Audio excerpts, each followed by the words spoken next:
Muy buenas tardes, bienvenidos a nuestro segundo diálogo sobre la evaluación en el aula. Soy Úrsula Luna Victoria y esta tarde les quiero dar la más cálida bienvenida a nombre de la Dirección General de Educación Básica Regular del Ministerio de Educación. Esta tarde vamos a conversar y vamos a dialogar sobre situaciones y experiencias que permiten generar evidencia para evaluar el desarrollo de competencias. Para esto tendremos en nuestro primer bloque a Senia Guerrero, especialista de la Dirección de Educación Secundaria, para que nos hable del tema. Luego en nuestro segundo bloque tendremos una diversidad de ejemplos para que ustedes puedan identificar qué caracteriza este tipo de situación y nos puedan hacer llegar sus preguntas e inquietudes en relación a este tema también, y que puedan también tener idea de cómo pueden favorecer este tipo de situaciones en sus escuelas. En nuestro tercer bloque dialogaremos en relación al tema y absolveremos sus preguntas, así que desde ya les agradecemos que nos hagan llegar todas esas preguntas, dudas, inquietudes y comentarios que quieren compartir con nosotros. No quiero dejar de agradecer la gran acogida que ha tenido el programa y las preguntas e inquietudes que nos hicieron llegar la semana pasada. Les queremos comentar que hemos observado que muchas de ellas las vamos a poder resolver en nuestras siguientes emisiones. Por eso que no se asusten, no se preocupen, no piensen que no les estamos haciendo caso. Todo lo contrario, estamos viendo que las respuestas vengan en el programa pertinente para... Sin más, le quiero dar la bienvenida a Senia Guerrero para que nos hable sobre el tema de hoy.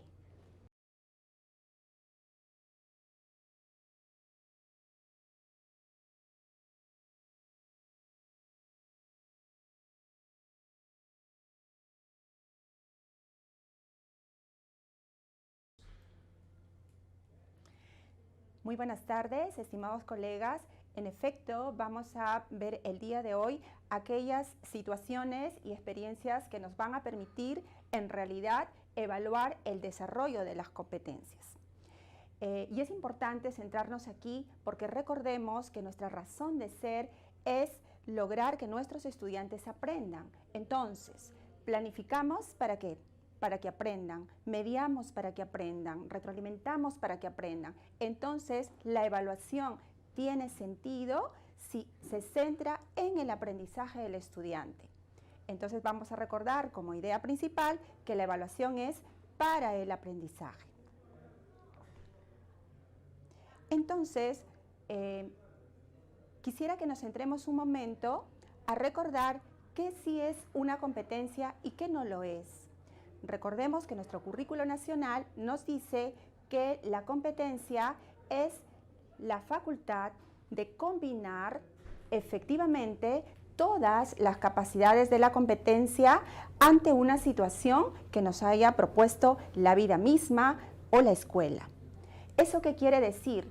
Que cuando nosotros, los maestros, proponemos situaciones a nuestros estudiantes, estas tienen que ser suficientemente potentes para poder desencadenar, ¿no?, o provocar que nuestros estudiantes combinen sus capacidades.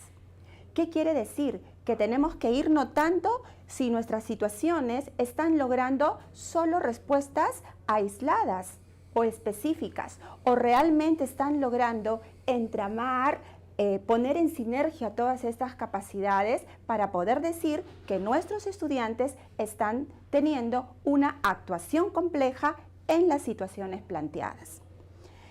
Entonces, no es una competencia cuando hay un desarrollo aislado de las capacidades, una a una, sin conexión. Entonces vamos a tener secuencias o actividades separadas para una u otra capacidad. Eso no es una competencia. Recordemos que tenemos que lograr la combinación.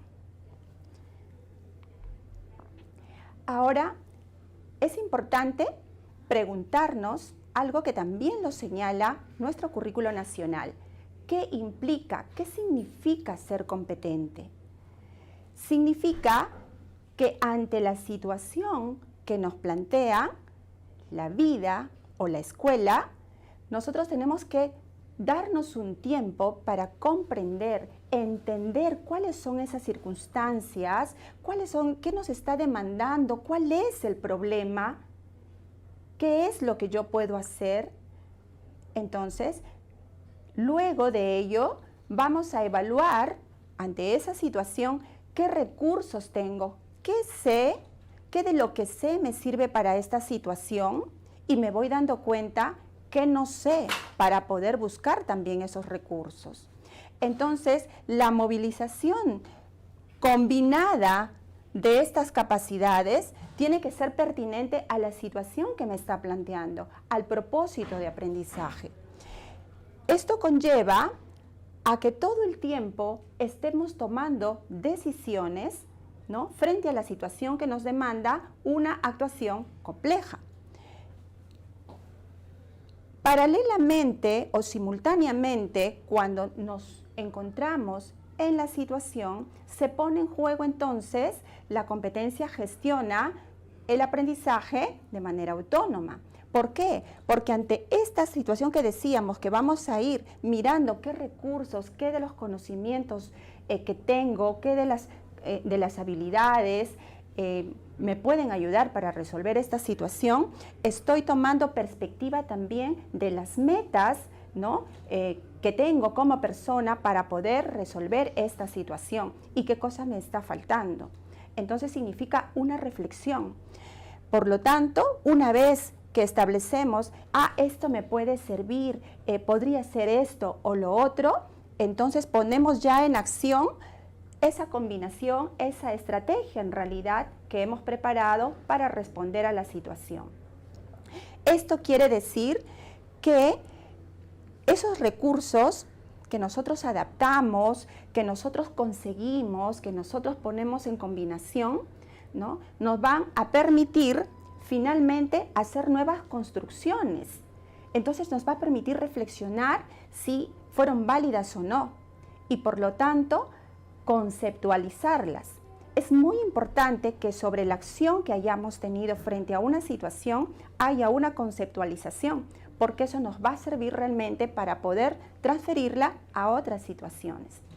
Es decir, que ser competente en realidad es una actuación compleja, ¿no?, organizada, estratégica, consciente y razonada ante las situaciones que nos plantea, en este caso, la escuela. Veamos entonces cómo tendrían que ser las situaciones y en realidad las experiencias que planteamos para nuestros estudiantes para poder decir que está desarrollando sus competencias, ¿no?, y que nos puedan dar evidencia de ello. A ver, las situaciones y las experiencias que están en torno o alrededor de estas situaciones necesariamente tienen que ser del contexto. Por lo tanto, pueden ser reales y tienen un determinado espacio y tiempo, ¿no? Entonces, pueden ser también simuladas cuando queremos intencionalmente, pedagógicamente, querer establecer alguna condición para poder movilizar algunas capacidades de los estudiantes. Estas situaciones, por naturaleza, son complejas. En la vida cotidiana, ¿no?, en la vida, cuando ejercemos nuestra vida en los diferentes campos, las situaciones que se nos presentan son naturalmente así, complejas. A eso nos referimos, porque intervienen un conjunto de circunstancias, varios aspectos que demandan, ¿no?, el concierto de varios recursos que tenemos como personas. Y también usar los recursos que estén disponibles en el entorno. Ahora, estas situaciones en realidad tienen que ser significativas para el estudiante, porque se conecta con su vida misma, con lo que él sabe, con las experiencias. Por eso es que es sumamente importante que como maestros conozcamos a cada uno de nuestros estudiantes. Estos desafíos que van a contener las situaciones son potentes en realidad para todos nuestros estudiantes, para la diversidad de ellos. Todos deben sentirse con un sentimiento de poder participar, de poder entrar en ese escenario que plantea la situación para poderla resolver. Cuando planteamos en nuestra situación de inicio algunas preguntas, y pongamos atención, esto es lo que va a permitir la movilización combinada de las capacidades. Estas preguntas no tienen que ser numerosas, tienen que ser así preguntas claves. Estas preguntas de carácter abierto, ¿no? Que permitan realmente movilizar, que permitan generar incertidumbre también, ¿no? Y que permitan poner en acción aquello que el estudiante dice, yo sé, pero esto también me da miedo. ¿Y cómo lo voy a hacer? Quizás lo puedo conseguir así. Entonces, ese tipo de preguntas y no tan sugerentes de las respuestas o de las soluciones que queremos es que tenemos que plantear.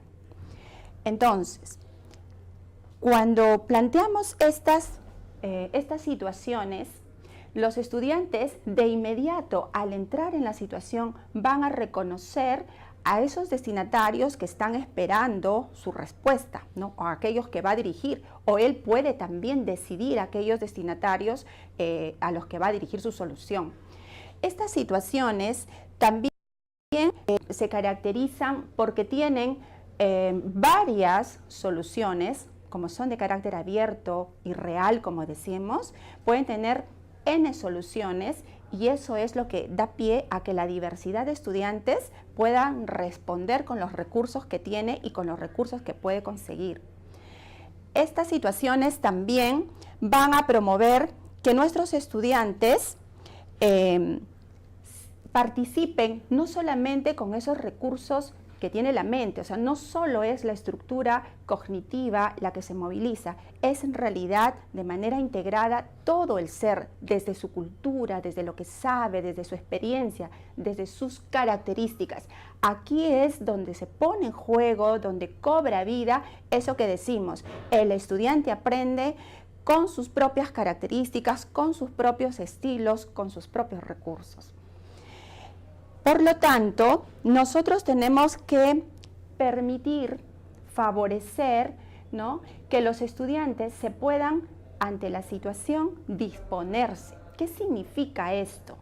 Tener una motivación, poderse interesar en esa situación que se le está planteando, que se le está presentando, ¿no? Poder también, dijimos al comienzo que esto le va a generar un estrés, es natural, ¿no es cierto? Esa incertidumbre, entonces poder manejar su ansiedad es importante, pero eso también tiene que ser mediado y tenemos que dar tiempo, no solo para darnos cuenta de lo que está sucediendo y que el estudiante se reconozca en esa misma actuación que está teniendo, sino que pueda también controlar sus emociones y poder avanzar en el desarrollo de la respuesta o la solución al problema.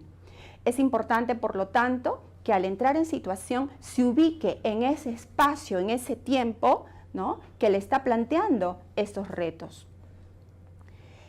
Además, es importante que el estudiante se posicione y se reposicione. Posicionarse es tener esa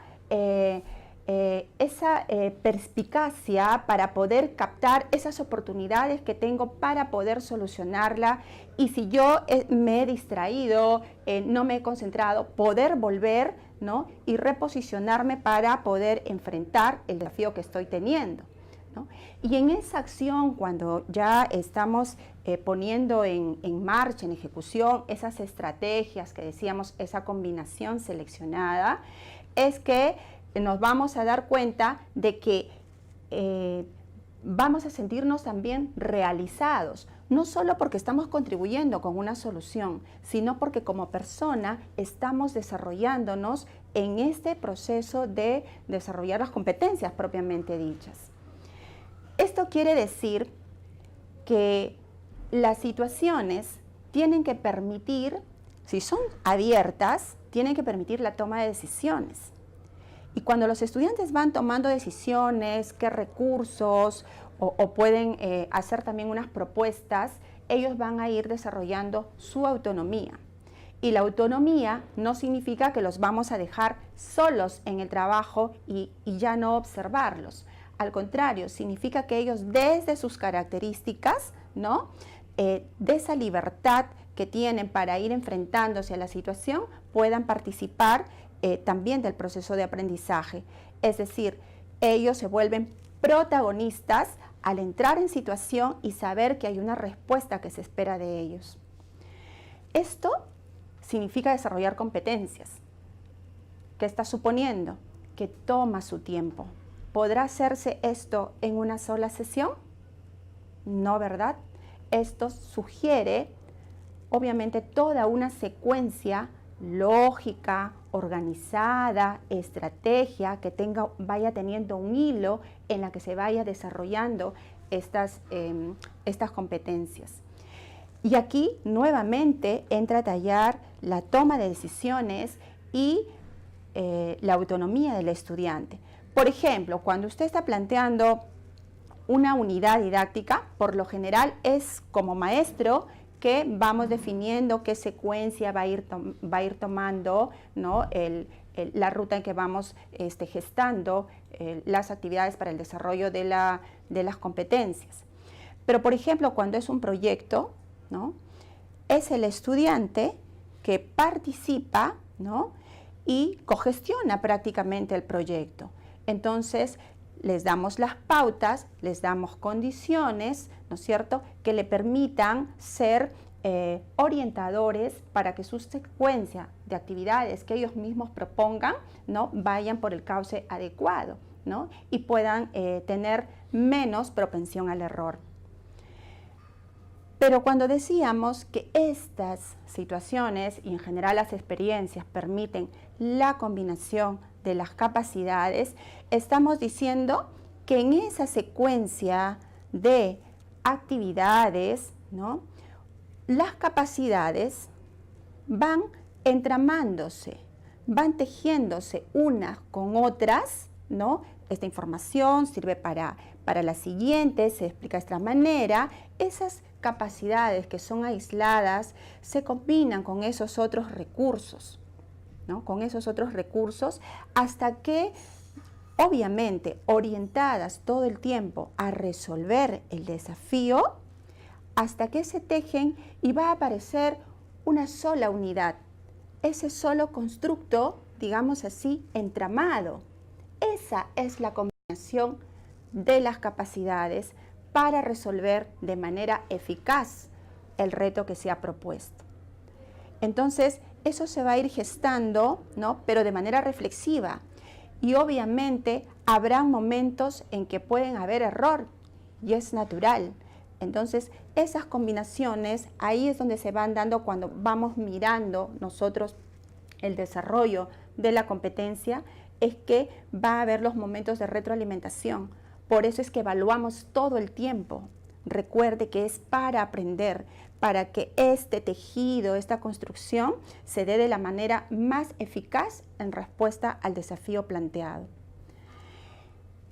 Finalmente, en esta parte queremos resaltar que las experiencias en realidad van a permitir todo el tiempo que el estudiante pueda reflexionar, mirar lo que está aprendiendo, porque está en situación.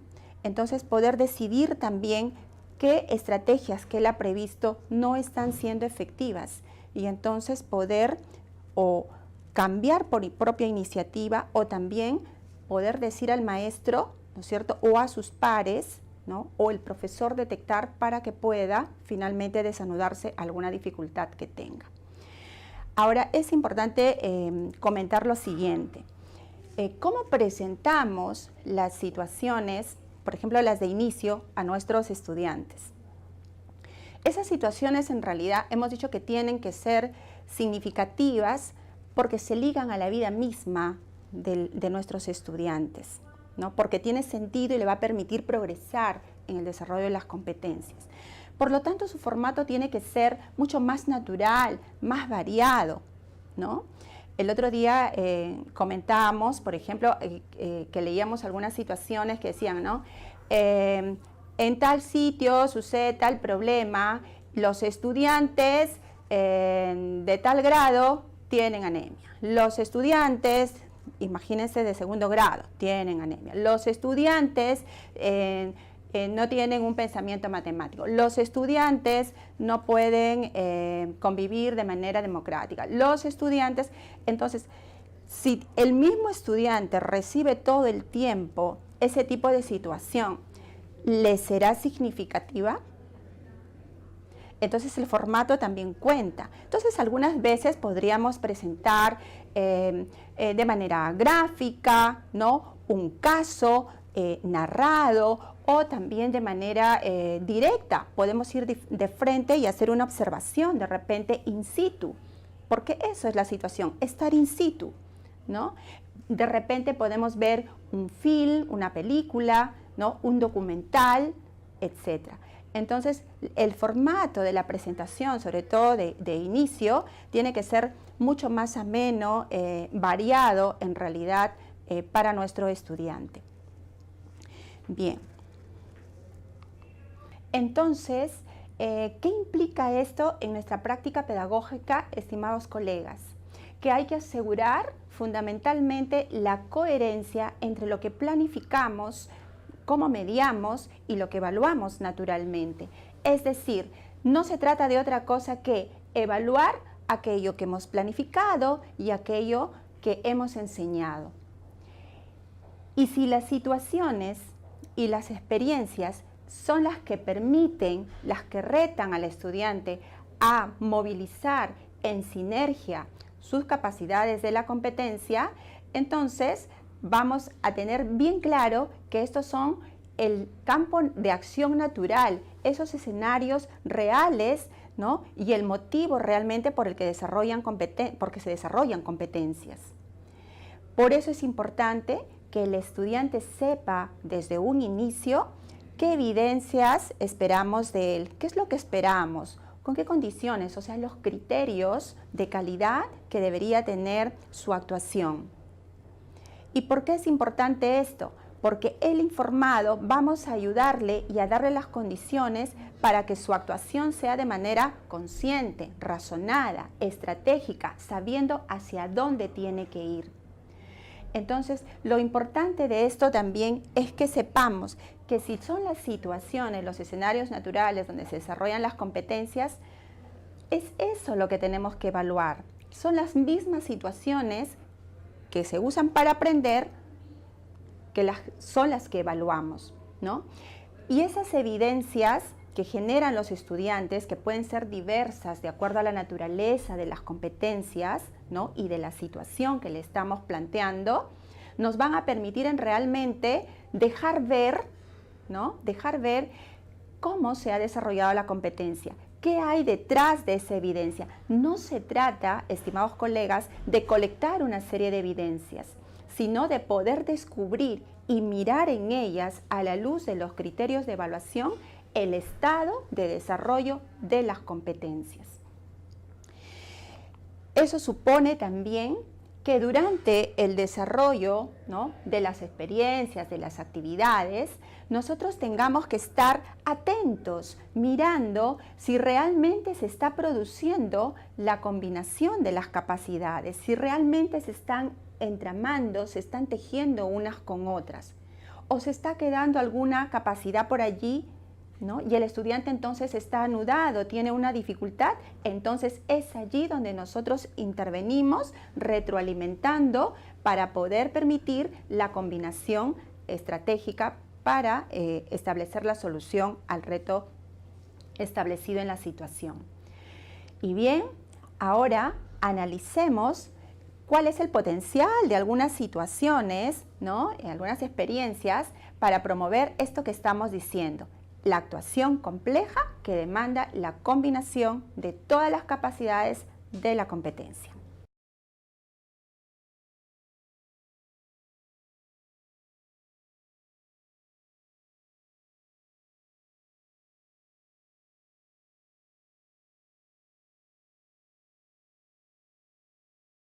Buenas tardes, profesores, profesoras. Es un gusto estar nuevamente con ustedes acá en los diálogos sobre la evaluación en el aula. Senia nos acaba de poner la valla muy alta, con todo esto que nos ha explicado sobre las características que debe tener una situación y todas las experiencias y actividades que la van a envolver. ¿Para qué? Para lograr desarrollar aprendizajes que permitan a nuestros estudiantes desarrollar las competencias. Hoy voy a trabajar con ustedes con un ejemplo vinculado a la competencia Construye interpretaciones históricas, que está en secundaria en el área de ciencias sociales. Pero, profesores, todos los que son de otra área, quédense con nosotros. ¿Por qué? Porque como profesionales y con nuestras competencias, lo que tenemos que hacer es ver ejemplos y ver cómo lo podemos transferir a situaciones y a demandas de nuestras propias áreas. Entonces, comencemos a trabajar. Les voy a mostrar acá un ejemplo. ¿Qué cosa es lo que nos plantea este ejemplo de esta situación? Una docente del área de ciencias sociales presenta a sus estudiantes de segundo de secundaria, que está en el sexto ciclo, ¿no? Acordémonos, segundo de secundaria, sexto ciclo, la siguiente secuencia de actividades. ¿Por qué es importante tomar en cuenta el ciclo? Porque el ciclo nos permite ver el nivel de la competencia y así poder tomar en cuenta algunas cuestiones que nos permitirá diseñar la secuencia de actividades. ¿Qué cosa entonces es lo que plantea la docente? Leamos. Luego de leer las fuentes, extractos de textos y una pintura, donde encontrarás información diversa sobre las causas, consecuencias, cambios, permanencias y simultaneidades en el proceso histórico del descubrimiento de América, desarrolla las actividades propuestas. Como se darán cuenta, está dirigida a los y las estudiantes. ¿Qué actividades le propone? Dice, completa el siguiente cuadro con la información de la pintura y los textos. Ojo, por favor, dense cuenta, ¿qué pide? Completa con la información de la pintura y los textos. Noten eso, por favor, que regresaremos a ello. ¿Y qué cosa le plantea? Le plantea un cuadro que lleva por título El encuentro de dos mundos y allí le pone como algunos temas. ¿Qué cosa está esperando él o la docente que haga? Que acá al costado los y las estudiantes completen. Por ejemplo, causas del encuentro de los dos mundos o situaciones que ocurren al mismo tiempo que el encuentro de los dos mundos o postura de los autores de la fuente frente al encuentro de dos mundos. Luego viene una segunda actividad que dice, redacta un texto explicativo sobre el encuentro de dos mundos. Para ello debes tomar en cuenta lo siguiente. Relaciona causas. Miren ustedes. Causa del encuentro de dos mundos. Indica situaciones o eventos que ocurrieron al mismo tiempo. Simultaneidades. Situaciones o eventos que ocurren al mismo tiempo. Y así podríamos ir viendo. ¿Qué creen ustedes que va a pasar? Exacto. Los chicos y las chicas lo que van a hacer es sacar esto que han escrito acá y armarlo. Es decir, casi un copy-paste sobre lo que ellos mismos han, digamos, extraído información de las fuentes. Ahora, ¿será esta una situación potente? Miren, créanme, las fuentes eran súper interesantes, textos interesantes, una pintura interesante. Pero, ¿cuáles son las demandas cognitivas que tiene este planteamiento de actividad? Es cierto que no lo van a poder hacer en 45 minutos porque tiene varias cuestiones, hay que leer como 5 o 6 fuentes, etc. Pero para poder ver si realmente es potente, para poder ver si realmente cumple con las características que Xenia nos ha mencionado, quizás habría que recordar la competencia de construye interpretaciones históricas. ¿Qué dice nuestra competencia? Bueno, ustedes tienen acá un mapa conceptual, no lo vamos a trabajar todo, pero miren, nos ha interesado ponerlo para un poco poder impactarlos con eso que nos ha contado Xenia, que es una actuación compleja que combina. Y solo quería tomar en cuenta estas dos cosas. Miren, dice, construye interpretaciones históricas, implica para el estudiante que logre sustentar una posición crítica. Es decir, que busque información, no, que sustente una posición crítica. ¿A través de qué? A través de interpretación de frentes, comprensión temporal y explicaciones multidimensionales y multicausales. Es decir, esta posición crítica la va a trabajar a partir de las 3 capacidades que tiene esta competencia. Como ustedes ven, termina siendo, ¿no es cierto?, una un conjunto de actividades muy simples que llevan a los estudiantes simplemente a buscar información, unirla y narrarla. No logra tomar posición, pero además, miren ustedes el título, El encuentro de dos mundos. Es decir, solo con el título, un texto explicativo sobre el encuentro de dos mundos, el docente o la docente ya tomó posición. ¿Ustedes se acuerdan las discusiones que hubo hace más de 20 años cuando se festejaban los 500 años? Miren, y he dicho festejar cuando hubo gente que dijo que no había que festejar. Entonces, el tema es el siguiente. Se discutió si había sido encuentro, si había sido conquista, si había sido genocidio, muchas posiciones alrededor de esto. Pero, ¿qué cosa sucede? El docente ya sienta posición. Entonces, me pregunto si con esto él o la estudiante podrá sustentar su propia posición o simplemente asumirá, o quizás ni siquiera se dio cuenta que hay una posición ahí y simplemente narra. Entonces, una cosa que tenemos que tener en cuenta es que los y las estudiantes producen a partir de lo que nosotros les ponemos. Es decir, por eso es que es tan importante lo que decía Senia hace unos minutos, que tenemos que pensar muy bien en estas situaciones y en las experiencias de aprendizaje alrededor de ellas. Veamos un segundo ejemplo. Me van a disculpar que hay mucha letra, pero es para poder explicar lo que queremos decir. Entonces, también está dirigido a los estudiantes. ¿Qué dice? Como te acordarás, en Ciencias Sociales estamos trabajando un proyecto que debe resolver 3 preguntas o problemas vinculados, y ahí está el gran tema que nos convoca a todos los peruanos, vinculados al desarrollo económico y sostenible del país.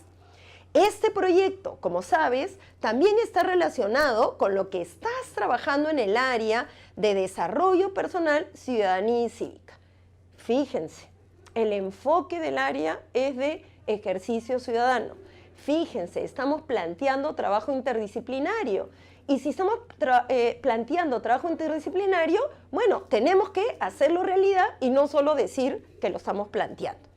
Y entonces dice, en las siguientes 8 sesiones, es decir, lo que podríamos llamar una unidad didáctica, lo que podríamos llamar también un proyecto de mediano plazo, en las siguientes 8 sesiones trabajaremos en torno a la siguiente situación.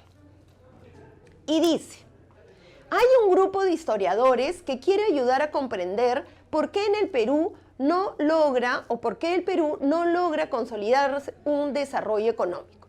Ellos quieren aportar a la discusión sobre esta pregunta a partir del estudio de determinados periodos. Su idea es partir por entender cómo se producen determinados hechos o procesos históricos. Ese es como el contexto. Ahí todavía el chico solo está leyendo, la chica solo está leyendo. Pero ¿qué dice? Tu misión y la de su pareja es ayudar a estos historiadores. Para ello, ustedes deben investigar y discutir sobre un problema histórico. Fíjense, de plano se le plantea un problema. En este caso, de naturaleza histórica. Un problema histórico que evidencia la problemática del desarrollo económico en el país. Asimismo, te ayudará a contestar la pregunta final del proyecto. Acuérdense, es un gran proyecto. Para hacerlo, trabajen en parejas. Una de las preguntas que aparecen a continuación. Si las leen, ustedes las pueden leer, ¿no es cierto? Se darán cuenta que son muy similares. Sin embargo, hay una diferencia notable. Hay una diferencia en la exigencia de la pregunta. Miren, la primera dice, recibió 220 millones, sin embargo se declaró en bancarrota. ¿Por qué los ingresos del guano no produjeron un desarrollo económico? Es decir, si bien hay un concepto complejo al final, si ustedes se dan cuenta, es como que fácil, ¿no? Que él o la estudiante diga, recibieron plata y al final bancarrota, la perdieron. ¿Qué cosa es lo que habrá pasado? Lo que pasa es que lo tienen que vincular al concepto de desarrollo económico, que es un concepto clave para las ciencias sociales. Pero la segunda dice, más o menos lo mismo, recibió perdió, pero se menciona a uno de los historiadores más importantes del país. Basadre llamó a esa época la prosperidad falaz. ¿Por qué se produjo este tipo de prosperidad? Si se dan cuenta, va a lo mismo, pero con un nivel de complejidad conceptual mayor. ¿Por qué creen que hay dos preguntas? Están en lo cierto. Si nosotros queremos ver si están en el nivel de la competencia o están en un nivel mayor, tenemos que generar una experiencia que lo permita. Entonces, este es el nivel, ¿no es cierto?, que estamos esperando. Pero colocamos una pregunta porque siempre tenemos algunos chicos que están por encima del nivel y entonces le colocamos una más abstracta. Si ustedes se fijan en los niveles de los estándares, ahí se darán cuenta que un mayor nivel requiere un mayor nivel de abstracción. Entonces, ¿cuál va a ser el producto final? Pero recordemos que el producto no es el papel, sino tiene que ver con lo que se produce acá. Entonces dice, la investigación terminará con la redacción de un ensayo que responda a la pregunta escogida y será publicada en el blog Historiadores Escolares del colegio. Como en anteriores ocasiones, este blog servirá para colgar algunos de los avances del proyecto. Fíjense cómo de alguna manera también lo estamos vinculando a la competencia transversal de TIC. El ensayo, que es una producción individual, fíjense, se trabaja de dos, pero el ensayo finalmente es individual y se le dice, tiene 800 palabras, no 500 páginas, tiene 800 palabras. ¿Y el tema cuál es? ¿Por qué se le plantea un ensayo? Porque los ensayos son argumentativos y lo que tiene que sustentar es una posición propia, crítica, pero ¿a través de qué? Del uso de fuentes, del uso del tiempo cronológico y de la multicausalidad. Entonces, vamos a ir un poco más rápido acá, esto lo vamos a dejar colgado para que ustedes puedan ver las actividades, pero queremos poner énfasis en algunas cuestiones. Dice, ¿no? Elige de manera individual una de las preguntas y elabora una hipótesis que le dé respuesta. Escribe un párrafo justificando la elección de la pregunta a partir de criterios como tu propio interés o el nivel de dificultad. ¿Por qué creen que hay esto acá? Para que paremos un ratito y nos preguntemos, ¿por qué será esto? ¿Se acuerdan lo que les planteó Senia? Una situación potente da espacios y momentos para que puedan elegir. Una situación potente tiene que llevar a que uno movilice y para poder movilizar tiene que conocerse, tiene que poder ponerse sus propias metas y estas metas tienen que basarse en lo que yo creo que puedo hacer en este momento. Bueno, y sigue, ¿no? Elige un compañero, planifiquen en parejas el trabajo. Miren lo que dice, diseñen la secuencia que seguirán en las siguientes 5 sesiones. No es el profesor quien diseña, son ellos los que van a diseñar lo que van a hacer. Evidentemente, ¿lo van a hacer solo? No, nosotros tenemos que estar al costado. ¿Por qué tienen que diseñar? Porque acuérdense que ser competente tiene que ver con poder generar esquemas de actuación. Si ellos no pueden decidir, como se ha planteado varias veces, cómo van a poder generar esquemas de actuación. Y luego dice, ¿no? Justifiquen el sentido de su planificación. Expliquen por qué siguen cada uno, ¿no es cierto?, de los pasos o actividades, etc. Pregunta, ¿por qué? Porque es la única manera que el profesor pueda acompañar este proceso de gestiona de manera autónoma el aprendizaje. Porque si no, ¿cómo lo va a retroalimentar? Tiene que generar actividades que lo permitan. Y luego dice, condiciones, o sea, no los dejamos así totalmente en libertad. Ya, quizás al final de quinto de secundaria se lo vamos a plantear totalmente abierto, pero acá el profesor, la profesora, conociendo, ¿no es cierto?, las capacidades que hay que combinar, le da como algunas cositas. No te olvides, por si acaso. Pero claro, no le va a decir, no te olvides, debes de, sino, mira, cumple estas condiciones. ¿Cuáles son las condiciones? Que hay que trabajar con 2 hipótesis, que hay que trabajar con otra pareja más. ¿Para qué? ¿Se acuerdan lo que les decía Senia? No hay una sola respuesta, hay varias, hay distintas perspectivas. Bueno, generemos la posibilidad de que eso se dé, ¿no? Luego, ¿qué dice? Es necesario contextualizar. ¿Con qué tiene que ver eso? Con el manejo del tiempo, con el tiempo cronológico, con esa capacidad. Luego dice, es requisito utilizar como mínimo 3 de las 6 fuentes entregadas en clase y mínimo una fuente más que hayan buscado. ¡Ah! Otra de las capacidades, ¿no es cierto? Y luego incorporar todo lo que vas produciendo en tu portafolio. Nuevamente, ven ustedes el signo de interrogación, portafolio. ¿Por qué? Porque eso es lo que vamos a ir evaluando el proceso. ¿Se acuerdan la semana anterior? Tenemos que ir evaluando de manera formativa el proceso. Durante todas las clases vamos a estar de pareja en pareja, trabajando, viendo lo que hacen, viendo nudos, como nos dijeron. Pero además ellos van a tener su portafolio y de repente un día nos podemos llevar 4, otro día 4 y vamos a retroalimentar también de manera escrita, como hemos dicho, ¿no? ¿Qué más nos plantean? En la séptima clase reflexionarán en pareja sobre la pregunta inicial escogida, las distintas hipótesis, ¿no es cierto?, que elaboraron y las ideas o respuestas que han ido encontrando en las distintas fuentes. Esta reflexión en conjunto debe servirles para aclarar las ideas principales. El diálogo aclara, ¿no? Estamos hablando de generar pensamiento crítico.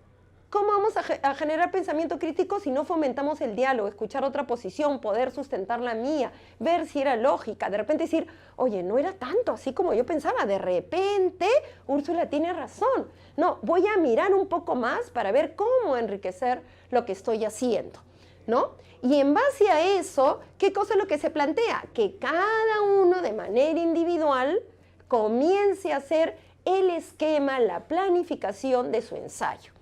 Obviamente, ¿qué tiene un ensayo? El profesor, la profesora le hace acordar lo que en realidad ya se ha puesto de acuerdo con la profesora de comunicación, porque los ensayos son igualitos para cualquier área. El estudiante es uno solo, nosotros podemos ser 10, 11, pero todo tiene que ser consistente, coherente. Y entonces le dice, ¿no? Tiene que tener una introducción donde planteas tu tesis, el cuerpo con los argumentos. Es decir, los argumentos no son yo creo, tú crees, él cree, sino que estos argumentos, ¿en dónde, con qué dialogan? Con lo que he interpretado de mi fuente. Y luego dice, al final y a manera de conclusión, ¿no es cierto?, vas a terminar tu posición sobre ¿qué? Sobre la pregunta que yo escogí, ¿no? Pero miren lo que dice en la 8ª clase, es fundamental. Por favor, espero no se hayan ido. En la 8ª clase se realizarán 2 actividades, ambas en la sala TIC. ¿Qué dice? Cada uno leerá el ensayo de su pareja y brindará recomendaciones de mejora en base a la siguiente rúbrica. Ahorita la veremos. ¿Se acuerdan el miércoles pasado? La retroalimentación no solo viene de nosotros los docentes, también puede haber una retroalimentación de nuestros compañeros. Pero a la vez, cuando uno retroalimenta al otro, no ayuda solamente al otro, sino que también aclara las propias ideas. Y la idea es que le deje muy claro qué le está recomendando para mejorar su escrito. ¿Cuál es la rúbrica? No nos vamos a detener, porque si ustedes se acuerdan, en la 4ª reunión de streaming vamos a hablar de rúbricas. Pero ¿por qué se las enseñamos? Porque los y las chicas tienen que tener claro qué se espera de ellos, ¿no es cierto? Y además, nosotros, al hacer la rúbrica, ¿de dónde la sacamos? ¿Del aire? No, lo sacamos de el nivel de la competencia que estamos esperando lograr a partir de los estándares. Entonces, miren, a propósito les hemos puesto caritas. Discutimos siempre A, D, A, B. No, lo importante no es la letra, sino lo que significa. Estoy por encima de lo que se esperaba. Estoy feliz, he logrado lo que se esperaba. ¿Cómo no voy a estar feliz si he logrado lo que se esperaba? Bueno, tengo algunas dudas, tengo que seguir trabajando. Y acá es, bueno, creo que esto me está costando un poco más de lo que yo imaginaba, voy a tener que dedicarle más tiempo. Repito, con calma vamos a verlo, pero ustedes, si es que se dan cuenta, importante, leamos el nivel esperado. La idea es construye una explicación, una interpretación propia acerca de por qué el Perú, a pesar de recibir cuantiosos ingresos, se declaró en bancarrota. Al hacerlo, jerarquiza causas. Ustedes ven el nivel y dice que tiene que jerarquizar, considerando el contexto histórico. Fíjense que no es hace el contexto, jerarquiza causa, lee fuentes, sino que al hacer su propia interpretación tiene que jerarquizar, pero considerando el contexto. Para hacerlo, además, no lo hace de su propia imaginación, sino a partir del contraste de diversas fuentes, etc. Y miren, hay una segunda actividad ese día que es fundamental, que dice, de manera individual escribe un documento reflexionando sobre los aprendizajes realizados a lo largo de las 6 sesiones dedicadas a esta parte del proyecto. ¿Qué pregunta escogiste? ¿Por qué? ¿Consideras que elegiste bien? ¿Por qué? ¿Me conocía bien? De repente escogí una pregunta que no podía contestar. De repente escogí una pregunta que era muy fácil para mí y yo podía retarme a mí mismo un poco más. Es decir, estamos dándole tiempo a la metacognición, que es fundamental en cualquier desarrollo de competencias. La secuencia, las actividades para generar mi aprendizaje estuvieron bien diseñadas, pero si no estuvieron diseñadas bien, pude reaccionar y modificar el camino, y así ustedes ven una serie de preguntas que no son las típicas de ¿qué hiciste? ¿Te gustó lo que hiciste? ¿Qué aprendiste? Sino que van un poco más a estas 3 capacidades que tiene la competencia de gestiona de manera autónoma su aprendizaje. Finalmente, mejora como tarea de casa tu ensayo con las recomendaciones de tu pareja. Creo que esto es bien importante, porque hay veces los chicos dicen, ¿para qué voy a entregar, me va a retroalimentar si ya me calificó? Fíjense acá que la retroalimentación es antes de la calificación final. ¿Por qué? Porque la retroalimentación sirve para aprender, no sirve para certificar lo que le faltó, sino dar recomendaciones. Ambas versiones, el profesor, la profesora tiene que ver cómo va ajustando. Ambas versiones, la que hiciste primero y la mejorada, debes entregarlas en la siguiente sesión. ¿Cuál es el sentido de esto? Creo que acabamos de decirlo. Ahora, no es que cuando han estado haciendo eso, la profesora, el profesor se sentó en la clase a ver cómo los chicos se retroalimentaban solos, ¿no? Creo que nosotros tenemos intuición, conocemos a nuestros estudiantes. Evidentemente, nos vamos a ir acercando quizás al que creemos que se puede estar atracando para ayudar también en eso. Que estemos fomentando que los chicos se retroalimenten no quiere decir que nosotros vamos a renunciar a hacerlo. Entonces, termina el trabajo donde se le dice, cuando regreses, ¿no? En la siguiente vamos a seguir con el otro problema. Ahora le hemos presentado solo uno para poder explicarlo.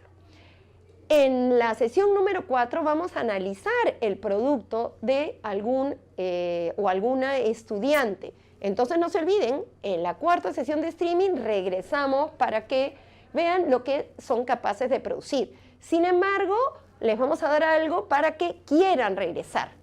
Acá está el inicio del escrito y yo solo quería leer el título. La influencia de los préstamos en la bancarrota del Perú.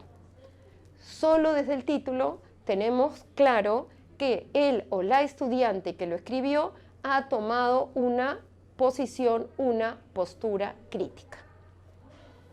Cuando analicemos la evidencia, podremos ver en qué nivel de los estándares está este o esta estudiante.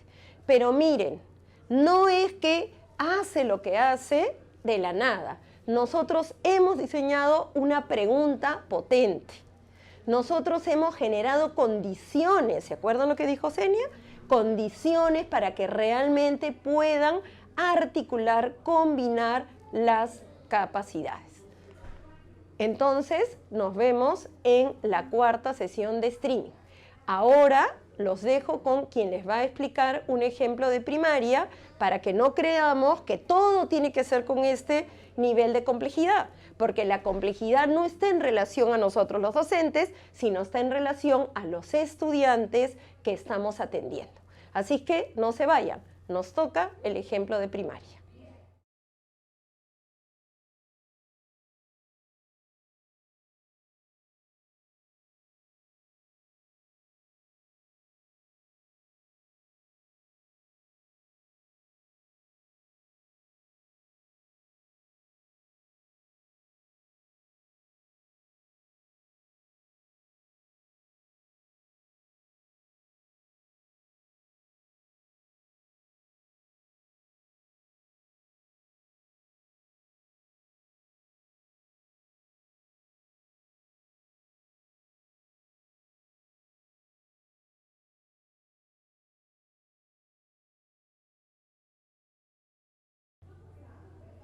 Buenas tardes, queridos colegas. Continuando con la jornada, vamos a poner a vuestra consideración el ejemplo de ciencia y tecnología. Como todos sabemos, el área de ciencia y tecnología tiene 3 competencias. La primera, indaga mediante métodos científicos. La segunda, que se explique el mundo físico. Y la tercera, diseña y construye soluciones tecnológicas. Estas competencias pueden ser movilizadas a través de diversas actividades. Una de ellas puede ser el juego. Nuestros estudiantes en el nivel primario tienen como característica principal el hecho de ser vivaces, estar llenos de energía y jugar permanentemente. Nosotros como docentes tenemos que aprovecharnos de estas circunstancias para poder movilizar las competencias del área. Por ejemplo, si encontramos que nuestros estudiantes están jugando con agua, podríamos provocar su interés por ejercitar la indagación lanzándoles preguntas. Por ejemplo, si como vemos en la imagen están jugando con agua, podríamos preguntarles, ¿cuáles de estos objetos flotarán o se hundirán?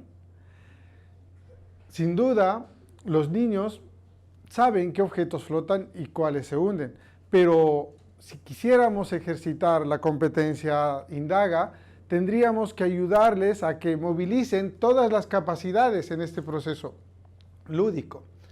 Por ejemplo, es necesario problematizar situaciones, hacer que esos estudiantes puedan diseñar estrategias para hacer indagación, que generen y registren datos, que analicen estos datos e información y que finalmente puedan evaluar y comunicar. El juego tranquilamente nos permite a los docentes, si organizamos bien el aprendizaje y la experiencia, hacer que esta competencia y sus capacidades se movilicen de modo natural. Por ejemplo, podríamos plantear una pregunta que ayude a centrar el interés de los estudiantes. Podríamos ponerles estas imágenes en una ficha y decirles, ¿qué creen que va a pasar cuando pongamos estos objetos en el agua? De tal manera que ellos puedan plantear sus hipótesis. Como sabemos, los niños en primer grado todavía no han aprendido a leer y escribir. Por esta razón, es que una posibilidad es presentarles una ficha de tal modo que puedan recortar y pegar en una segunda ficha lo que valdría como hipótesis. Es decir, estos estudiantes tendrían que recortar las imágenes y pegar sobre el agua aquellas fichas que creen que van a flotar o aquellos objetos que van a hundirse. De tal manera que este trabajo equivale a la formulación de hipótesis. No vamos a esperar que las hipótesis de nuestros pequeños sean como las de un estudiante de 6º grado o de primero de secundaria. Obviamente tenemos que tomar en cuenta el nivel de desarrollo de la lectoescritura en estos pequeños. Ahora bien, una vez que los niños han podido alcanzarnos su hipótesis, llega el momento en que tienen que ponerlo a prueba.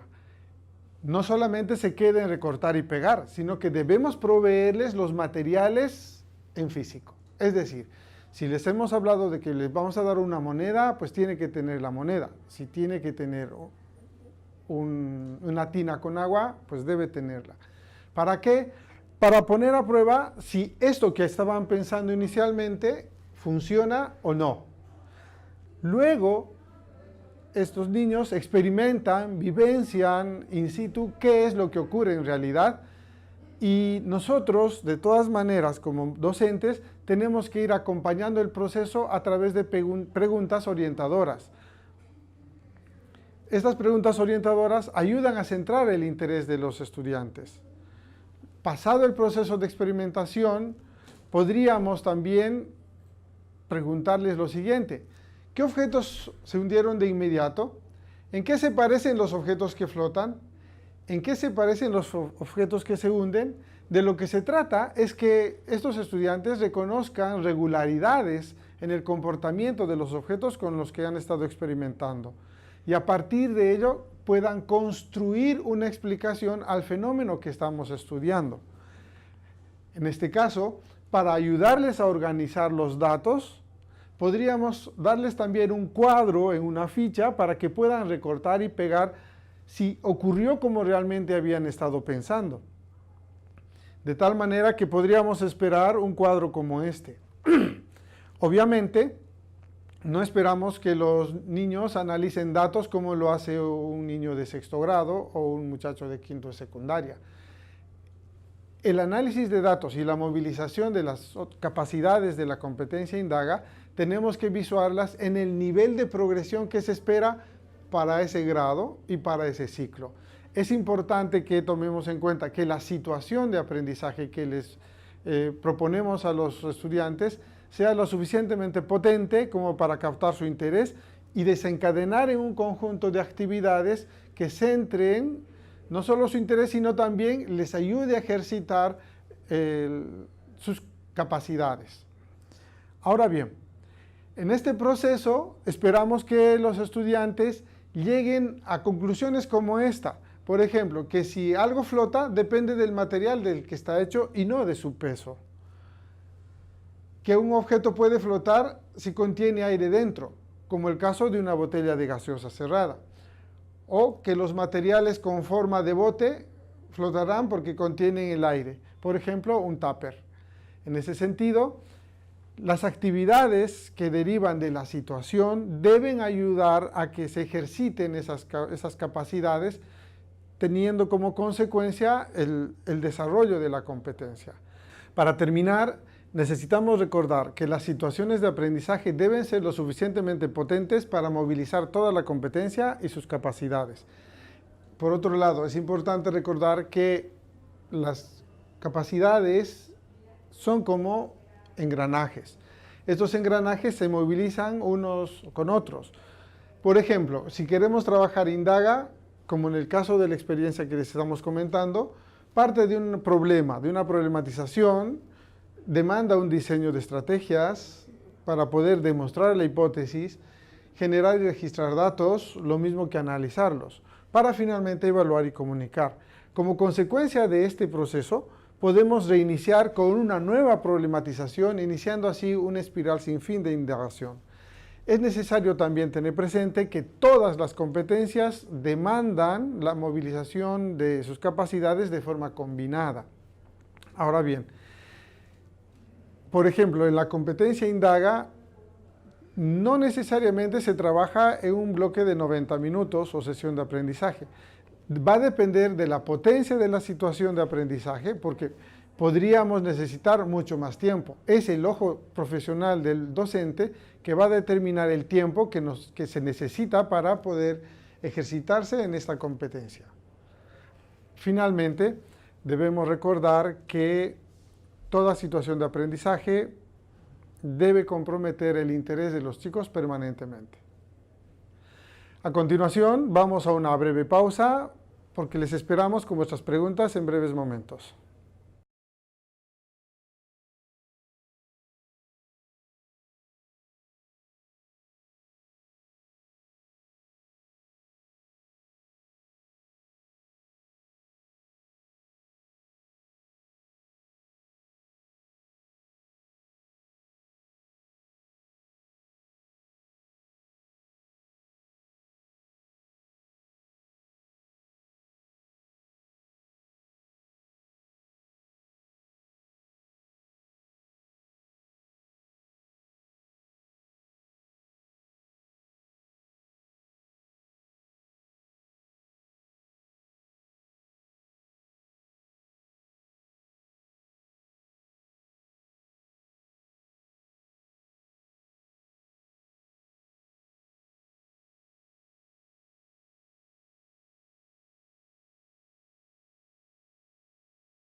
El voleibol sentado no tiene mucha diferencia con el convencional, ¿no? Las rotaciones son las mismas, los sets son los mismos, el puntaje son los mismos. La regla de oro aquí es no levantar los glúteos del piso.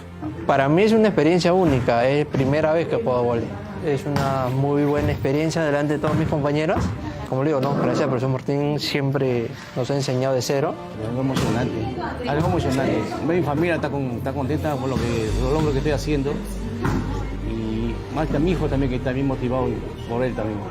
Va a descubrir en el deporte la elasticidad, la disciplina, que es lo primordial, el compromiso que tiene uno con el deporte.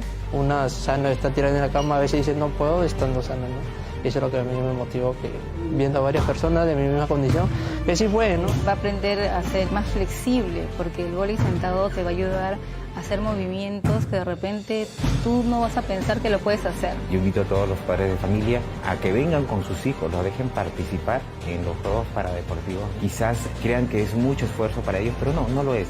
Les aseguro que va a mejorar los aspectos que tienen con relación a su discapacidad y van a ver los resultados son maravillosos. Que practiquen el deporte porque es algo bueno. Tener una discapacidad te relacionas con las demás personas, interactúas. Los padres que me escuchen, no dejen de llevar a sus hijos, no dejen de inscribirlos y vayan a verlos. Todas las familias tienen que ir y apoyarlos para que ellos vean que ustedes están con ellos.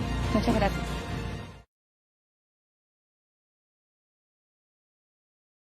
Gobierno del Perú. El Perú primero. Han pasado más de una hora y sin embargo sabemos que están ahí porque nos siguen llegando sus preguntas. Pero en realidad nosotros queremos empezar respondiendo las preguntas que hemos recibido en nuestras visitas regionales a través de la asistencia técnica. Y una de ellas es, y acá lo abro al panel, a Senia, a Willy, a Lilia, ¿cuánto tiempo en realidad demanda desarrollar competencias? Nuestros estudiantes, ¿cuánto tiempo requieren? Porque a veces pensamos que es en una sesión, un par de sesiones. ¿Cómo es esto realmente? Este es un tema bien delicado, ya que existe la creencia de que en un bloque de 90 minutos tendría que trabajarse una competencia y eso no es así. En realidad, el tiempo que vamos a demandar para poder trabajar una competencia depende de la envergadura de la situación de aprendizaje que estamos trabajando. Puede que sea muy simple y eventualmente terminarse el trabajo en un bloque de 90, pero cuando se trata, por ejemplo, de la competencia de Indaga, el tiempo que necesitaremos va a ser mucho más de un solo bloque de 90 minutos. Por ejemplo, podríamos trabajar las dos primeras capacidades en un bloque de 90, es decir, formulamos el problema, diseñamos el plan de acción o plan de investigación y cerramos allí. En un segundo bloque podríamos trabajar la parte experimental y en un tercer bloque eventualmente podríamos cerrar la parte del análisis de datos junto a la formulación de conclusiones. Pero aún así el tiempo podría ser muy ajustado. Entonces vamos a tener que sopesar qué tanto tiempo y qué tan complejas son las actividades que queremos desarrollar con los estudiantes, de tal manera que eso nos va a decir a nosotros qué tan largo o qué tan corto va a ser el tiempo que vamos a necesitar. ¿Y cómo sería esto en secundaria, Senia? Porque Willy nos comenta un poco el panorama en primaria, ¿no? Y cómo se podría hacer en primaria y en secundaria. Y en realidad es un caso similar. En realidad depende de la situación, ¿no es cierto?, del fenómeno, del hecho que quieren indagar, ¿no?, y los procesos que los estudiantes van previendo para poder recoger los datos, ¿no? Además, si hay en realidad indagaciones que pueden hacer, por ejemplo, dentro de una unidad que pueden ser de corto alcance, ¿no?, pueden correr otras que sean de su igual interés en paralelo, ¿no?, y que puedan durar, qué sé yo, 2, 3 meses, ¿no? Se le ocurre, por ejemplo, a unos estudiantes indagar algunas sustancias, por ejemplo, orgánicas, que pudieran aumentar la producción de un determinado vegetal. Entonces ellos quieren probar si eso es así, como hipótesis, van a esperar la siembra, esperar que el cultivo tome su desarrollo y finalmente van a comparar la producción de plantas que estuvieron expuestas a esa sustancia con otras que no. Entonces esas pueden correr en paralelo, como por ejemplo los proyectos que los chicos preparan para la feria de ciencias, para Eureka, por ejemplo, ¿no? Entonces hay indagaciones de corto alcance y otras que pueden correr en paralelo. La idea es que en realidad indaguen de manera natural, ¿no? De acuerdo a la situación que están teniendo. Y también creo que tenemos que tener claro, porque tú dices, ¿cuánto tiempo nos demoramos en desarrollar competencias? Creo que toda la vida. Además, Sí, es decir, desarrollamos, por ejemplo, nuestra competencia para hablar desde ¿qué? Los 9 meses, el año, y nunca dejamos de seguir desarrollando esa competencia, igual que la lectura, igual que la escritura. Yo hace 3 días estaba con un grupo de profesores y yo les preguntaba, ¿y ustedes cuando salieron del colegio creían que sabían leer? Y todo el mundo me dijo que claro. Y yo le dije, ¿y cuando entraron a la universidad o entraron al pedagógico? Ahí uno dice, no sabía leer. En realidad, claro que sabíamos leer, pero el tema es que se va complejizando, ¿no? Por eso es que siempre decimos que son las mismas competencias que se van complejizando a lo largo de la vida.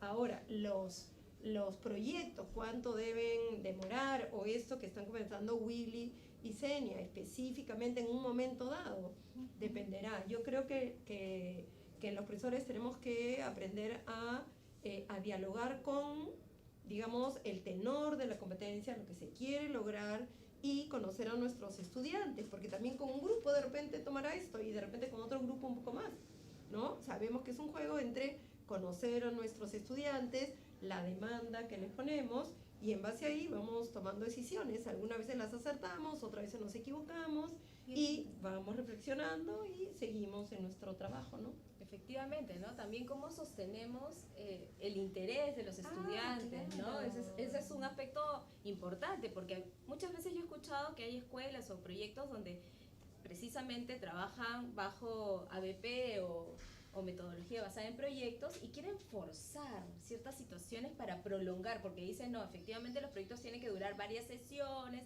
y entonces empiezan en una suerte de forcejeo, ¿no? Que muchas veces lo que hace es que el interés decaiga, ¿no? Sí, yo te cuento una experiencia, me pasó en una ocasión en mi querido colegio.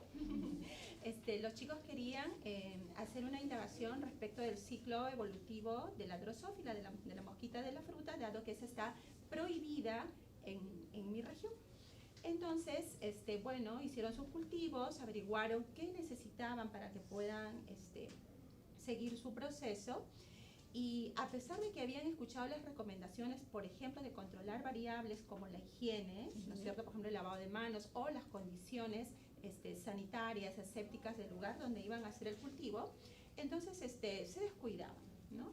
Entonces veían cómo unos equipos sí iba viento en popa su indagación, ¿no? De tal manera que ya tenían una generación y otra generación de drosófilas, ¿no?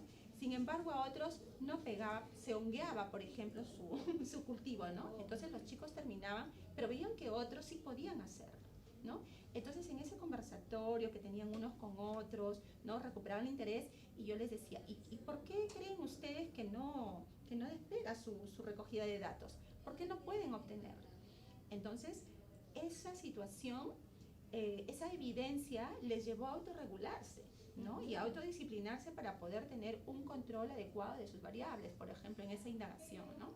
Entonces, el interés también se construye en colectivo, realmente, ¿no? Y no siempre tiene que ser de adentro hacia afuera, en realidad es mediado, ¿no? Por los pares, por el mismo contexto, ¿no? Y poderles decir además que pueden seguir creyendo en ellos, ¿no? Porque justamente en esta competencia hay propensión al error, ¿no? Pero es porque necesitan aprender a controlar variables, por ejemplo. ¿No, Willy? Te ha de haber pasado también con tus estudiantes. Definitivamente.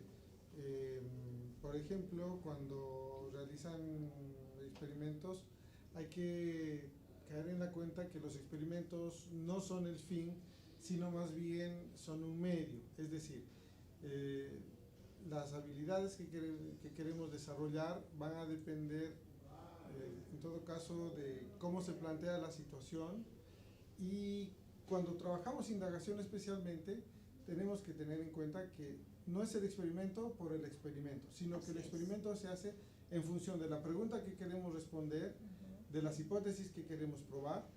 Entonces, y la recogida de datos también debe ser pertinente con ese asunto, ¿no? Y entonces eso nos demanda un desafío enorme a los docentes, ¿no? ¿Cómo diseñar estas preguntas? ¿Cómo diseñar las situaciones? El diseño de situaciones es un factor fundamental, ¿no? Aquí nos hablan de experiencias in situ, de salir al campo, ¿no? De poder ver la realidad, recoger cosas del contexto, pero también hablábamos de repente situaciones simuladas, ¿no? En efecto, el planteamiento de las situaciones exige que el maestro no solamente tenga el conocimiento de la naturaleza de la competencia, sino que también tenga un buen conocimiento disciplinar, porque si no ve qué hay detrás de las comprensiones que quiere instalar en los chicos, difícilmente va a poder formular una buena situación de aprendizaje.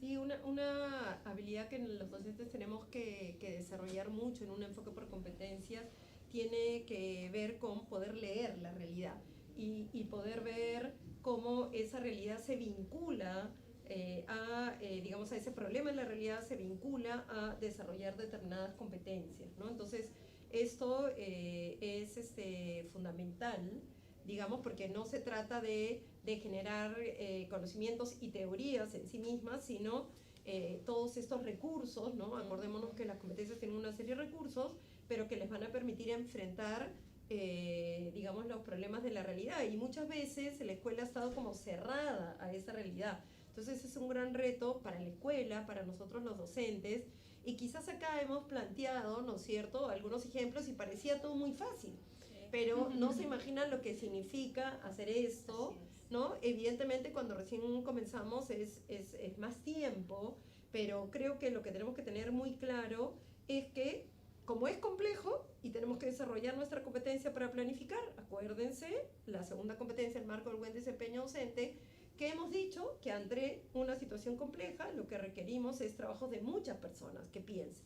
Entonces yo creo que el trabajo colegiado, ¿no es cierto?, entre los docentes es importante, primero entre los docentes del área para comprender mejor la naturaleza de nuestras competencias, para poder mirar más la realidad, pero creo que con el tiempo vamos a poder transitar a realmente un trabajo interdisciplinario y ahí vamos a necesitar inclusive un trabajo mayor. Entonces yo realmente recomendaría que primero no creamos que esto lo vamos a hacer en 2 minutos, que seguramente vamos a cometer algunos errores y que ahí vamos a ir aprendiendo, ¿no? Para hacer las cosas. Y el trabajo colegiado entre nosotros creo que es la madre del cordero, ¿no? Es fundamental. Sí. Me cuentan que han llegado preguntas, así que las voy a leer. A ver, tenemos una que nos envía nuestro amigo Fernando Martín Mori Medrano. Y eso es para ti, Lilia. Dice, el uso de caricaturas políticas y o históricas como situaciones significativas. Los memes, las caricaturas, eso que le gusta tanto a los adolescentes y a nosotros mismos, ¿no? Sí, yo creo que quizás lo que primero tenemos que entender es que cuando estamos hablando de un problema histórico, no es solamente interpretar una fuente. Entonces, usar una caricatura solo para que los chicos la interpreten, eso es solo interpretar una fuente. Ahora, lo que sí puede ser es que nosotros planteamos el problema histórico a partir de una caricatura, ¿no? Y eso es lo que dinamiza que los chicos se hagan preguntas para que entiendan el contexto y que finalmente sienten una posición sobre algo. Este tema de las caricaturas, además, que en el mundo comienza a ser muy fuerte en el siglo XIX y XX, ha permitido entender mucho, digamos, todo lo que era el sentir de las personas, ¿no? Porque como comúnmente se había entendido la historia como la historia política de los hechos, cuando comienza a tratarse de cambiar esta visión y que tiene que ver con entender una sociedad, con lo que la gente siente, piensa, con las relaciones de poder, etcétera, las caricaturas resultan un medio fundamental y sí, puede iniciarse viendo una, ¿no? Senia nos decía, usemos varios formatos para iniciar, entonces puede ser muy potente, pero recordemos que desarrollar la competencia no es interpretar. Desde allí lo importante es cuál es el problema que está detrás, qué cosa es lo que tenemos que entender, sobre qué tenemos que generar posición, y ahí tendremos que usar mucho más fuentes, contrastar, quizás también otras caricaturas, pero estadísticas, es decir, las fuentes son cualquier cosa que nos permita recoger evidencia sobre el pasado para reconstruirlo, ¿no? Entonces, muy interesante, me imagino que... Muchas gracias, creo que Fernando está satisfecho con tu respuesta. Acá nos ha llegado otra de Rita Patricia Reina Cáceres. Ella dice, ¿podríamos decir que la retroalimentación es constante en la sesión? Y ahí solamente comentar que la próxima sesión precisamente de nuestro ciclo de streaming es sobre la retroalimentación, pero creemos que podemos darle respuesta a Rita, ¿no? Para que no espere tanto. ¿Qué piensan? Bueno, la retroalimentación en realidad es el corazón, digamos, de la evaluación formativa o de todo enfoque formativo, ¿no? Porque recordemos que está al servicio del aprendizaje y en realidad es cuando emerge la necesidad que está teniendo el estudiante con alguna dificultad que no puede resolver por sí mismo, ¿no? Entonces requiere una retroalimentación justamente para seguir progresando por sí mismo, ¿no? Entonces eso supone que en la planificación misma el maestro tiene que prever hacer retroalimentación de manera recurrente, pero también tiene que saber que, o sabe desde la experiencia todo maestro, que durante el desarrollo de las actividades emergen, ¿no?, algunas necesidades de retroalimentación que debe atender, ¿no? Y esta se puede realizar, como nos contabas la otra vez, Lidia, formal, informal, ¿no? Exacto. Es más, tú has usado un ejemplo que me parece que ilustra muy bien lo que está diciendo de la retroalimentación formal. Tú dijiste, por ejemplo, en el uso de portafolios, ¿no? Nos podemos ir llevando de grupos de 4 en 4 a casa para poco retroalimentar formalmente a través de un escrito esa producción de nuestros estudiantes, ¿no? Y ahí lo importante es, en general todo el mundo asocia la elaboración de portafolios con el desarrollo de competencias y es así. Pero lo que tiene que tener claro no es que es un portafolio donde todo el mundo va guardando lo que va haciendo y el profesor lo recoge todo al final. Claro. Porque eso no es retroalimentar. El retroalimentar tiene que ver con hacerlo para que siga aprendiendo. O sea, de manera oportuna. De manera oportuna, y es cierto que los profesores no nos podemos llevar todos los días de repente el trabajo de 30 estudiantes, ¿no? Pero en esta sesión nos podemos llevar de un grupo, en la siguiente otra, porque lo que es cierto es que para desarrollar la competencia, para desarrollar alguno de los desempeños y las capacidades, no es que es una vez, check, ya lo hice, ¿no? Claro. Por ejemplo, me hablaban de aprender a leer caricatura, entonces, claro, no lo va a hacer una caricatura y ya check, ya sabe leer caricatura, tendremos que leer muchas, y entonces ahí ir recogiendo, llevando y retroalimentando por escrito también es una forma, pero hacerlo cotidianamente con conversaciones es otra, ¿no? Genial. Tenemos otras preguntas y comentarios. Aquí, por ejemplo, nuestra amiga Erika Uribe Erika Uribe nos dice, ¿habrá ejemplos de inicial? Erika, te comentamos que sí, van a haber ejemplos de inicial. El equipo de inicial está trabajando fuertemente en ello para brindarnos ejemplos tanto del ciclo 1 como del ciclo 2. Así que el próximo miércoles no te pierdas el programa, que ahí los vamos a traer. Y acá también veo que nos están preguntando por ejemplos de matemáticas. Sí. Nos comentabas tú también, ¿verdad? que el equipo está trabajando, ¿no? Sí, en realidad los equipos están trabajando en ejemplos para matemáticas, educación física, arte, comunicación, para todas las áreas curriculares, en realidad. Ese es nuestro deseo. Vamos a traer ejemplos para todas las áreas, de manera que ustedes puedan saber cómo diseñar y tengan ideas variadas, diversas, de cómo diseñar situaciones potentes. Luego tenemos aquí a Freddy, que nos hace una pregunta interesante y dice, ¿desarrollo de competencias y actuar competente son procesos diferentes? Ajá. ¿Qué podríamos decir? Yo creo que son procesos que son dos caras de una misma moneda, como conversábamos en nuestro diálogo anterior. Claro, uno se pregunta, como eso que siempre no se da como ejemplo, ¿qué es primero, el huevo o la gallina? ¿No? Y entonces el tema es que, como sabemos, el hacerse competente no es hacerlo en teoría, sino es ponerse en situación y actuar. En ese actuar vamos a ir generando estos esquemas de actuaciones que hemos dicho y eso te va a permitir desarrollar tu competencia. Y mientras más desarrolles tu competencia, vas a poder actuar de manera más compleja. Y mientras más estés actuando, más va a ser desarrollada tu competencia. Entonces, es como decir, ya, yo actúo y de ahí desarrollo, o yo desarrollo y de ahí actúo. No, el desarrollo de competencias es en el actuar, ¿no? Ya hemos visto varios ejemplos, ¿no? Que uno dice siempre, ¿es uno cómo aprende a nadar? Nadando. ¿No? Y también iremos en este constante aprendizaje y mejoramiento que hablaba de ir de una actuación más novata a una actuación experta, ¿no? Precisamente en este desarrollo de competencias. Tenemos más preguntas, ¿Cuáles? A ver, aquí tenemos... A ver, se me están escapando. Acá dicen, en primaria, en la unidad didáctica se plantea una situación significativa en la que debe integrar áreas. ¿Cómo trabajar las áreas que no se vinculan con la situación significativa? Y eso nos los hace llegar Erwin Olari Díaz. Cuéntanos. Hola Erwin. Cuando la situación no convoca todas las áreas curriculares, pues por su propio peso cae la respuesta. Hay que integrar de manera fluida la complementación de las competencias en una situación debe fluir. Si no fluye, pues hay que trabajar unidades independientes. No se debe forzar bajo ninguna circunstancia la convergencia de las competencias. Otra pregunta que nos haces es acerca de ¿en cuántas sesiones puedo trabajar un experimento cualquiera de CTA? Mira, no sabríamos decirte si es experimento o no. ¿De qué va a depender si es un experimento? Va a depender del problema que te has planteado y de la hipótesis que se ha formulado para orientar el trabajo de indagación.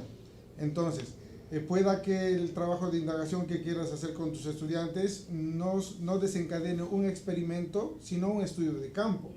Por ejemplo, si quisiera saber cuánto y qué tipo de desechos producen en la escuela, eso es un interesante tema para que se pueda trabajar desde la indagación. Pero la hipótesis no va a desencadenar un experimento, sino más bien un estudio de campo. Entonces, ten en cuenta, por favor, que cuando se trabaja la competencia indaga, no necesariamente tienes que hacer un experimento. Si hay un experimento es porque la hipótesis así lo demanda. Hay que tener mucho cuidado con eso. Por favor, te recomiendo que leas las orientaciones para la enseñanza de ciencia del nivel primario que hemos colgado en la red y que también en físico han llegado a las escuelas. Gracias, Willy. Tenemos otra pregunta, Lilia, para ti. Dice, en una sesión de aprendizaje, específicamente del área de PCC, ¿necesariamente se tienen que movilizar sus 2 competencias con sus 9 capacidades? Mira, ¿qué le podemos responder a Aide? Aide, lo primero que creo que tenemos que dejar de pensar es en una sesión. Tenemos que pensar en la experiencia en su totalidad, que van a ser un conjunto de sesiones, es decir, tenemos que dejar de pensar en la fracción pequeña y lo primero que tenemos que hacer es pensar en la unidad, así como les hemos planteado en el ejemplo, que puede ser, digamos, establecida a manera de una BP, a manera de un proyecto, a manera de un estudio de caso o a manera de una unidad. Ahora, en una unidad podemos trabajar una competencia, podemos trabajar las 2 competencias, se deben trabajar las 2 competencias. Yo diría que la respuesta va en el sentido que nos mencionaba Willy para ciencias. Es decir, lo que debe mandar, por decirlo de alguna manera, es la situación. Entonces, por ejemplo, en este caso que se mencionó, en realidad lo que no se explicó a profundidad, pero que se hacía un trabajo entre el profesor de ciencias sociales y el profesor de ciudadanía, pero trabajando específicamente la competencia de convive y participa, porque se trabaja mucho con esta idea de la corrupción en la época del guano, por ejemplo, ¿no? Entonces allí como que por su propio peso se hizo una alianza entre estas competencias y la competencia de convive y participa, y no necesariamente se trabajó la de construir. Sin embargo, pueden haber otros ejemplos, ¿no? Así pensando rápidamente, ¿no? Un problema muy fuerte en el país y que quizás está, digamos, azotando a los y las adolescentes. Ese es el tema de la trata de personas, ¿no? Entonces, cuando uno piensa en la trata de personas, uno además piensa en Madre de Dios, pero en Lima también es un problema importante, y ahí uno se pregunta, ¿es un problema ciudadano? ¿Es un problema personal? ¿Requeriríamos trabajar la competencia de construye y de construye su identidad? Entonces, creo que ahí, por su propio peso, cae que son las dos. O sea, es un problema vinculado a ciudadanía, pero también puede ser que esté vinculado con cómo yo me cuido, cómo yo me conozco, cómo yo autorregulo, ¿no? Cómo yo vivo mi sexualidad de una manera responsable, cuidándome, con la reflexión ética. Entonces, creo que en realidad lo pertinente es decir, este es el problema que está afectando, ¿qué requieren los chicos y las chicas para enfrentarlo? No hay que forzar, porque lo que no puede pasar, creo yo, es que en una clase un chico, ¿no? Imaginemos una situación que tú vas a la clase y tú le preguntas, oye, ¿por qué estás investigando esto? Y que el chico te diga, no sé, la profesora me ha dicho. Eso es lo peor que nos puede pasar, porque ellos son los que le tienen que entender la lógica, porque recordemos que ellos son los que tienen que diseñar sus propios procesos y tienen que saber las metas y el propósito. Que no es la discusión de hoy, que le vamos a tener, creo que en la sesión de la cuarta, si no me acuerdo mal, pero busquemos la consistencia y no tanto de si tienen que ser todas las 9. Efectivamente, cuando trabajamos ya con cada competencia, la idea es cómo esas capacidades, y lo hemos mencionado creo todos, se enriquecen unas a otras y cómo se combinan para realmente impulsar el actuar competente del que conversábamos hace unos minutos. Pero significa también de que entonces que podríamos nosotros ir mirando como profesores, ¿no? Aquellas situaciones, ¿no es cierto?, que pueden ser el escenario natural para el desarrollo de las competencias, ¿no? Entonces quizás en nuestra expertise vayamos juntos, salgamos de tal manera que no nos quedemos entre muros en la institución, como tú decías, sino en una actividad, en una acción extramural, vamos a mirar la realidad para poder encontrar escenarios naturales, ¿no? Y de tal manera que podamos hacer incluso, ¿no?, una relación, un banco, un inventario de esas situaciones, ¿no es cierto?, parecidas, en las que incluso los estudiantes podrían naturalmente transferir lo que van desarrollando, porque es en una y otra vez que se encuentran con la situación que se vuelven más competentes, como hemos dicho, ¿no?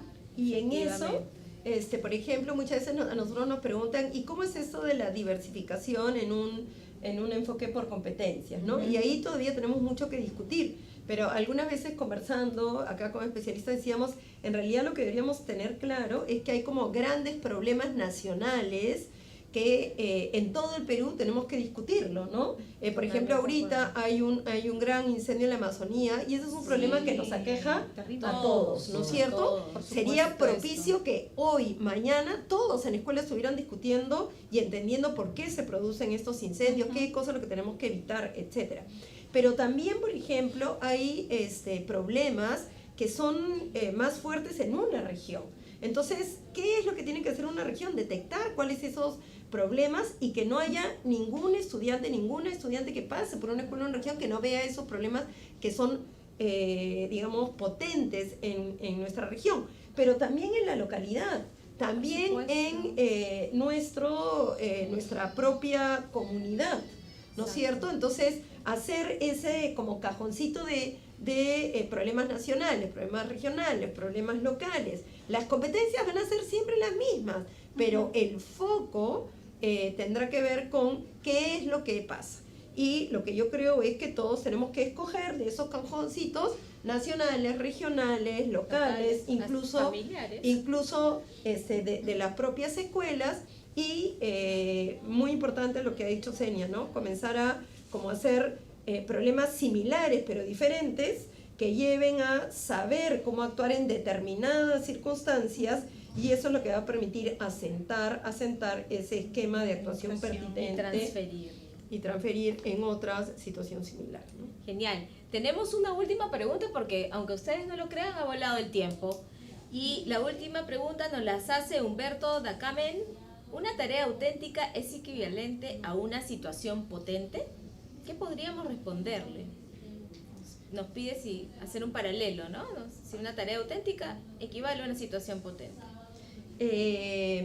Mira, en general yo creo que si ese tema les interesa, podemos hacer un espacio en alguna de las próximas sesiones. Yo creo que este concepto de tarea auténtica nos puede ayudar a pensar algunos criterios. Sin embargo, el concepto de tarea auténtica no sale en una propuesta de enfoque por competencia. Sin embargo, sí hay una serie de características súper pertinentes de estas tareas. Entonces, creo que quizás podemos usarlo como base, pero como profesionales que somos, poder ver qué tanto eso se adecua en un enfoque por competencias, qué criterios nos pueden servir, cuáles otros tendríamos que aumentar. Por ejemplo, en una tarea auténtica no se habla de esta fuerza que tiene que tener la combinación de capacidades. Entonces, no es que sea exactamente lo mismo, pero como cualquier aporte a la educación, creo que hay que mirarlo y ver qué tanto enriquece nuestro pensamiento y poder utilizarlo en nuestra propia apuesta de desarrollo por competencias, ¿no? No sé si en esa línea, Guy Claxton dice: la mejor teoría para hacer algo, pues, es aquella que te sirve. En la línea de lo que dice Lilia, si este aporte de la idea esta de las tareas auténticas puede fortalecer el trabajo por competencias, sería una buena ocasión para experimentar y comenzar a escribir, porque la teoría se practica y se teoría desde la práctica también. Se conceptualiza. Desde la práctica. Y se aporta. Sí, bien. Bien, entonces vamos llegando a nuestro último programa, mejor dicho, a nuestro último bloque del programa de hoy, y los queremos invitar a que nos continúen viendo la próxima semana, el día miércoles a la misma hora, 3 de la tarde. Los esperamos aquí desde el Ministerio de Educación para seguir dialogando y reflexionando sobre este importante tema. Diálogos sobre la evaluación en el aula. Nos vemos la próxima semana. Chao, chao. Chao, nos vemos.